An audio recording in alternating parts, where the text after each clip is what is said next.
ایک واقعہ بتا کر چھوڑ دوں گا. یہ میں نے خود پڑھا ہے تفسیر ابن کثیر میں. اور ابن کثیر معمولی آدمی نہیں ہے, وہ حدیث کے اتنے کرٹک ہیں, وہ حدیثوں کے کرٹیسزم کے بہت بڑے عالم ہیں. انہوں نے واقعہ لکھا ہے اور سورہ آل عمران کی تفسیر میں لکھا ہے. یہ اردو کی تفسیر ابن کثیر میں, آج کل جو عربی کی تفسیریں آتے ہیں اس میں سے نکال دیا گیا ہے, اردو میں ہے, اس میں دیکھنا. انہوں نے لکھا ہے ایک نوجوان, یہ آخری بات ہوگی, اس کے بعد بس دعا ہوگی. ایک نوجوان حضرت عمر رضی اللہ تعالیٰ عنہ کی خدمت میں اکثر آیا کرتا تھا. وہ ان کے سامنے واز پڑھتا تھا, واز سنا کرتا تھا, اور دل اس کا بدلا تھا. اور وہ نکلتا تھا, پھر اپنے باپ کے گھر جا کر کے ان کی خدمت کرتا تھا, پیر دباتا تھا اور سو جاتا تھا. لیکن جس راستے سے وہ نکلتا تھا ایک خوبصورت لڑکی آتی تھی اور وہ بہگ جاتا تھا, کیونکہ آنکھ میلی ہو جاتی ہے. ایک دفعہ ایک لڑکا حضرت عثمان غنی سے ملنے نکلا رضی اللہ عنہ, راستے میں نکلا تو انہوں نے ایک لڑکی کو دیکھا اور اس کی آنکھ میلی ہو گئی, دل بھی خراب ہو گیا. جو ہی حضرت عثمان رضی اللہ عنہ کی خدمت میں پہنچا, آپ نے دیکھا, کہا ما بال اقوام یترشح الزنا من عیونہم, ارے کچھ لوگ ایسے ہیں ان کی آنکھوں سے بدکاری ٹپکتی ہے. آنکھوں سے بھی پھر پتہ چلتا ہے, یہ لکھ دیا جاتا ہے جو کچھ آدمی دیکھتا ہے. تو یہ لڑکا نکلا اور نکل کر گیا تو اس کی آنکھ میلی ہو گئی. بہت دنوں تک اس نے پھسلانا شروع کر دیا, یہ پھسلا نہیں. ایک دن تو اس عورت نے کہا میرے گھر آ جاؤ, گھر میں کوئی نہیں ہے. تو اس نے بھی گناہ کا ارادہ کر لیا.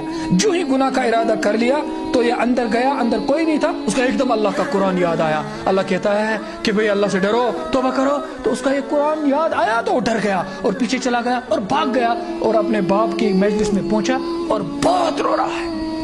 باپ نے کہا تم کیوں رو رہے ہو؟ کہا ابا اس طرح ہوا, میرے دل میں گناہ کا ارادہ بن گیا. کہا کیا تو نہیں؟ کہا کیا نہیں, لیکن میرے اوپر شیطان نے کیوں ایسا غلبہ کیا کہ مجھے وہ گناہ کا جذبہ پیدا ہو گیا. تو اب رو رہا ہے, اتنا رو رہا ہے کہ کہتے ہیں رات نصف ہو چکی تھی, روتے روتے اس بچے کا انتقال ہو گیا. کیا گناہ پر افسوس کے ساتھ انتقال ہو سکتا ہے؟ میں اس پر بھی قسم کھا سکتا ہوں, گناہ پر افسوس کے وقت انتقال ہو سکتا ہے. اتنا افسوس ہو جائے انتقال ہو سکتا ہے. تو اس کا انتقال ہو گیا. اب اس کو دفن کیا گیا رات میں ہی. حضرت عمر رضی اللہ عنہ کو کل کسی نے کہا آپ کی خدمت میں وہ نوجوان آیا کرتا تھا, اس کے رات کو ہی انتقال ہو گیا. کہا کیوں ہوا؟ کہا اس کی سٹوری یہ ہو گئی, اس کو افسوس ہوا کہ میں آگے کیوں بڑھا تھا. اس افسوس سے وہ اللہ سے ڈر گیا اور وہ مر گیا. تو حضرت عمر نے کہا مجھے اس کی قبر پہ لے چلو. تو ان کو اس کی قبر پر لے گئے. تو انہوں نے قبر پر کھڑے رہ کر کے کہا اے نوجوان, فصاح عمر, لکھا فصاح عمر, چیخے حضرت عمر, کہا یا فتح, اے نوجوان, یا فلان ابن فلان, اے فلانی کے بیٹے. باپ کا نام لے لیا. اللہ تعالیٰ کہتا ہے وَلِمَنْ خَافَ مَقَامَ رَبِّهِ جَنَّتَانِ, جو اللہ سے ڈرتا ہے, جو نوجوان اللہ سے ڈرتا ہے اور اپنے دامن کو داغ دبے سے محفوظ رکھتا ہے, جو لڑکی اپنی عزت کو سلامت رکھتی ہے, جو لڑکا اپنی عزت کو بچاتا ہے, وہ اللہ سے ڈرتا ہے, جنتان, اس کے لیے 2 جنتیں اللہ وعدہ کرتا ہے. کتنی جنتیں؟ ایک نہیں, کتنی؟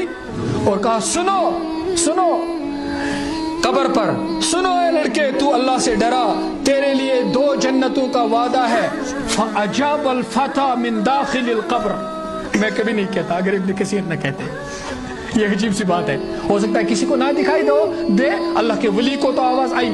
فَأَجَابَ الْفَتَى مِن دَاخِلِ الْقَبْرِ, اس جوان نے قبر کے اندر سے آواز دے دی, قد آتانیہا یا عمر ربی مرتین, اے امیر المومنین, میرے اللہ نے مجھے وہ 2 جنتیں دے دی. یہ ڈھکوسلے نہیں ہے, یہ خالی کھولے وعدے نہیں ہے جو مولوی صاحب یہاں سناتے ہیں. یہ بن دیکھی دنیا بھی نہیں ہے, یہ اللہ کے رسول کی دیکھی ہوئی دنیا ہے, اور یہ اس دنیا پہ غور کرنے والوں کی عیان دنیا ہے. اللہ تعالیٰ اس سے ہم کو بھی ہمکنار کرے.